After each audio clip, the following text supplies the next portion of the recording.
रोहित जी, आप तो senior most है इस दुनिया में। जी सर। कितने साल हो गए रोहित जी खेलते खेलते? 1997 से कम 7 ओलंपिक्स खेल चुका हूं मैं। जब सामने वाले खिलाड़ियों से खेलते हैं आप, काफी तो पुराने आपके खिलाड़ी सामने आते होंगे, क्या अनुभव आता है? सर, जब मैं पहले खेलता था 1997 से, तो मेरे हियरिंग लोगों के साथ मेरा कंपटीशन होता था और मैंने बढ़ने की कोशिश की। मैंने ओलंपिक्स खेले, कॉम्पिटिशन्स जैसे बिल्कुल हियरिंग लोगों के साथ जैसा कंपटीशन होता है, मैंने भी उसमें आगे बढ़ने की कोशिश की और अब तक मैं लगभग हियरिंग कॉम्पिटिटर्स के साथ खेल सकता हूँ। अच्छा रोहित, खुद के विषय में बताइए, इस क्षेत्र में कैसे आए, शुरुआत में प्रेरणा कितने दी और इतने लंबे समय से जी जान से खेलते रहना, कभी थकना नहीं? सर, जब मैं बहुत छोटा था तो जब मैं मेरे ख्याल से मुझे याद भी नहीं है कि मैं जब देखता था, मैं बस ऐसे माता पिता के साथ चलता था, मैं देखता था, चीजें देख के खुश रहता था कि कैसे हियरिंग लोग खेलते हैं। मैं भी चाहता था कि मैं भी खेलूं। मैंने भी वहीं से अपना एम तय किया और फिर आगे बढ़ता चला गया। जी, जब मैं 1997 में मैंने खेलना शुरू किया तो पहले बधिर लोग खेलते नहीं थे, मुझे किसी तरीके का सपोर्ट नहीं मिलता था, बस सांत्वना दी जाती थी। मेरे पिताजी इसमें बहुत सहयोग करते थे, खाना पीना, जूस, जो भी डाइट चाहिए होती थी उसका बहुत ध्यान दिया करते थे। भगवान की बहुत कृपा रही है, तो मुझे भी बैडमिंटन से इसीलिए बहुत प्रिय है। अच्छा रोहित, आप डबल्स में जब खेलते हैं तो आपका पार्टनर, मैंने सुना है महेश, आपसे उम्र में बहुत छोटा है। इतना अंतर है, आप इतने सीनियर है तो महेश बहुत छोटा है। क्या आप कैसे उसको संभालते हैं, कैसे गाइड करते हैं, उसके साथ कैसे मैच करते हैं अपने आप को?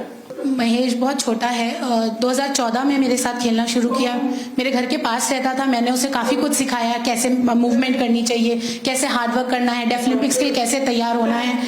तो वो थोड़ा सा रहता है डिसबैलेंस, लेकिन मैं उसको जो भी मैंने सिखाया वो मुझे बहुत सपोर्ट करता है। रोहित जी, हम भी आपके साथ कर देंगे।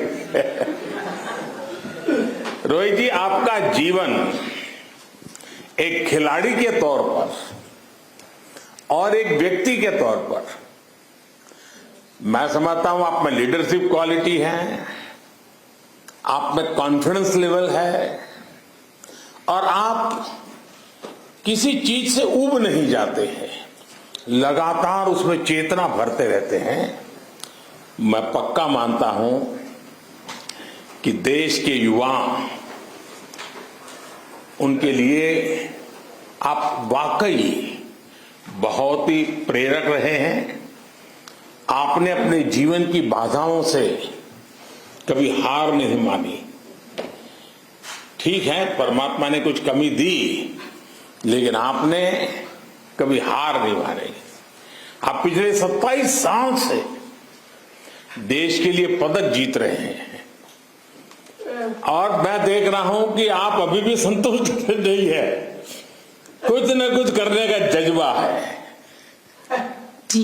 और मैं देख रहा हूं कि उम्र बढ़ती है लेकिन साथ साथ आपका प्रदर्शन भी बहुत बेहतर होता जा रहा है।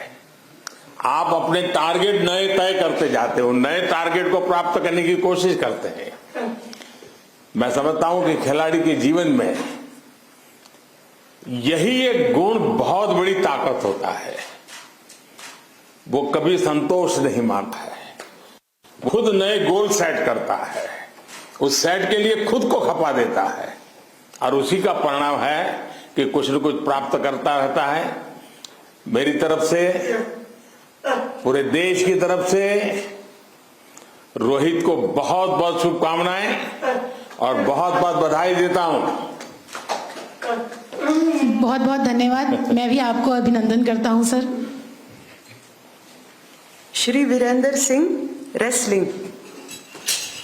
जी वीरेंद्र, कैसे हो? जी बिल्कुल, मैं ठीक हूँ। आप ठीक हैं? जी जी। बताइए, अपने विषय में थोड़ा बताइए, देशवासी देखना चाहते हैं आपको।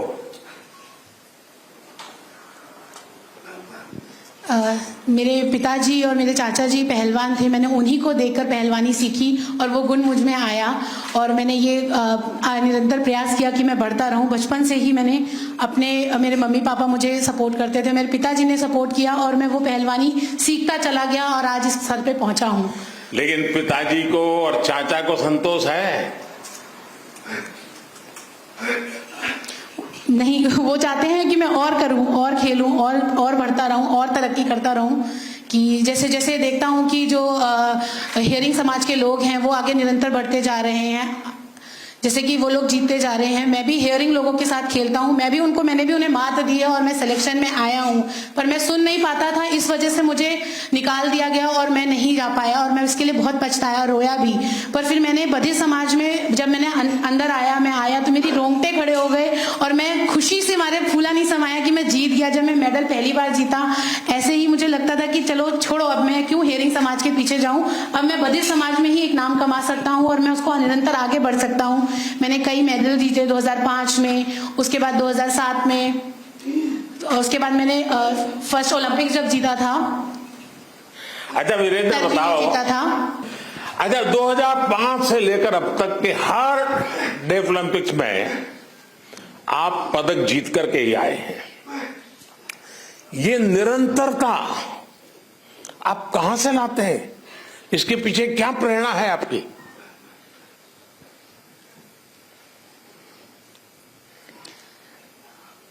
मैं डाइट पे इतना ध्यान नहीं देता हूं जितना मैं प्रैक्टिस पे ध्यान देता हूं। मैं लगातार हियरिंग लोगों के साथ प्रैक्टिस करता हूं, बहुत मेहनत करता हूं, वो मेहनत जाया नहीं जाती है। मैं बिल्कुल देखता हूं कि वो कैसे खेल रहे हैं और उसको निरंतर बढ़ता रहता हूं। सुबह शाम मैं लगातार प्रैक्टिस पे बहुत ध्यान देता हूं। मेरा एम रहता है कि मैं बाहर कहीं जाऊंगा खेलने तो मैं अपने माँ बाप के चरण स्पर्श करके निकलता हूं अपने देश को छोड़ के, और मैं उनको याद करके ही खेलता हूं और मैं खुश रहता हूं कि मैं विजयी होकर आया हूं। ये मेरे मन में मेरी आशा रहती है। अच्छा वीरेंद्र, दुनिया में वो कौन खिलाड़ी है जिसके साथ खेलने में के समय तुम्हें कुछ न कुछ सीखने को मिलता है, तुम्हें उनका खेल देखने का मन करता है, वो कौन है? जितने भी रेसलर्स होते हैं मैं उनको देखता हूं कि उनकी स्ट्रैटेजी क्या है, मैं वो देख के सीखता हूं कि वो कैसे दाव खेलते हैं, वो मैं उन्हीं को देख के खेलता हूं और मैं सोचता हूं कि मुझे उस पर ध्यान रखना है, कि मैं भी घर पे उस पर निरंतर सोचता भी रहता हूं कि उस खिलाड़ी ने कैसा खेला था, तो मेरे को भी उससे अच्छा और उससे बराबर की टक्कर देके खेलना है। मुझे उससे बिल्कुल घबराना नहीं है, एकदम सामने की कड़ाके की टक्कर देनी है और जीतना है उस दाव पेच के साथ। वीरेंद्र, ये अच्छी बात है कि आप खेल की दुनिया में उस्ताद भी हैं, साथ साथ विद्यार्थी भी हैं। ये अपने आप में बहुत बड़ी बात है। आपकी जो इच्छा शक्ति है वो सचमुच में हर किसी को प्रेरित करती है जी। इसके साथ ही मेरा मानना है कि आपसे देश की खिलाड़ी और युवा दोनों जो सीख सकते हैं, और वो है आपकी निरंतरता। एक बार शिखर पर पहुंचना कठिन है, पर उससे भी कठिन इस बात पर है कि जहां पहुंचे हैं वहां टिके रहना और फिर भी ऊपर जाने की कोशिश करते रहना। आपने शिखर पर पहुंचने के लिए तपस्या की, आपके चाचा ने, आपके पिताजी ने लगातार आपको मार्गदर्शन किया, आपकी मदद की। पहुंचने एक बात है, पहुंचने के बाद टिके रहना, ये मैं समझता हूं आपकी गजब की ताकत है। और इसलिए खिलाड़ी जगत इस बात को समझेगा, आपसे सीखेगा। मेरी तरफ से आपको बहुत शुभकामनाएं हैं, बहुत बहुत धन्यवाद। धनुष, नाम तो धनुष है और शूटिंग करता है? जी सर, जी जी बिल्कुल, मैं शूटिंग करता हूँ। बताइए धनुष, अपने विषय में बताइए।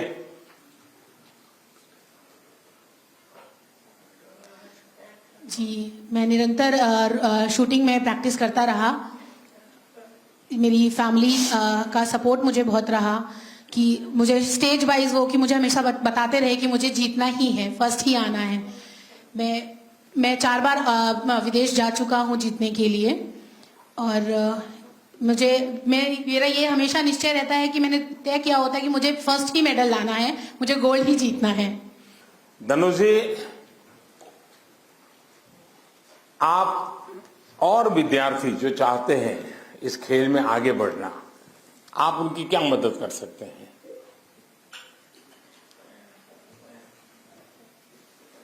मैं स्पोर्ट्स के लिए बच्चों को बताऊंगा कि हाँ, हम इसमें आगे बढ़ सकते हैं, हमें प्रयास करते रहना चाहिए, लगातार प्रैक्टिस आपको आगे बढ़ाएगी, आपको लगातार रनिंग प्रैक्टिस करनी चाहिए, फिट रहना चाहिए।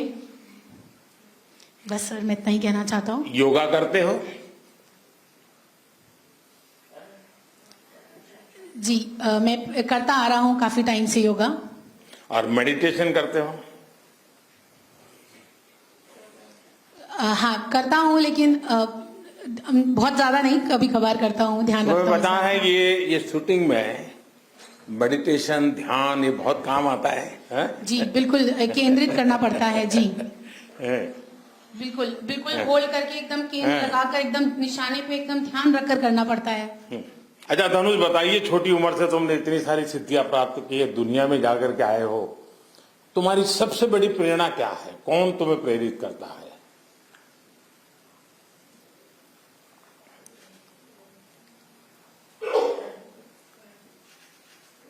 मुझे सबसे ज्यादा, मैं अपनी माँ से बहुत मेरा लगाव है, वो उनके साथ मुझे बहुत खुशी मिलती है।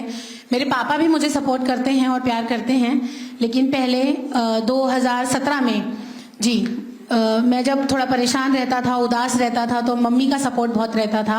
और फिर निरंतर प्रयास करते करते जब मैं जीतने लगा तो मुझे खुशी मिलने लगी, और वही मेरी प्रेरणा का स्रोत बनता चला गया। धनुष, सबसे पहले तो आपकी माता जी और आपके परिवार को प्रणाम करता हूं, और विशेष करके आपकी माता जी को। जैसा आपने वर्णन किया कि वो कैसे आपको संभालती थी, कैसे आपको प्रोत्साहित करती थी, कैसे आपको लड़ाई जीतने में मदद करती थी, और हर चुनौती के सामने खड़े रहने के लिए आपको तैयार करती थी। तो मैं सचमुच में आप बड़े भाग्यवान हैं। और आपने बताया कि आपने खेलो इंडिया में भी कुछ नया सीखने का प्रयास किया, नई चीजों को जानने का प्रयास किया, और खेलो इंडिया ने आज देश को बहुत अच्छे अच्छे खिलाड़ी दिए हैं। कई खेल प्रतिभाओं को आगे लाने में भी मदद मिली है। आपने अपने सामर्थ्य को पहचाना, लेकिन मेरा विश्वास है कि आपका सामर्थ्य धनुष इससे भी ज्यादा है, और आप इससे भी ज्यादा पराक्रम करके दिखाओगे, ये मुझे विश्वास है। मेरी आपको बहुत शुभकामनाएं। बहुत बहुत धन्यवाद। सुश्री प्रियेशा देशमुख, शूटिंग। अच्छा प्रियेशा, आप पुणे से हैं?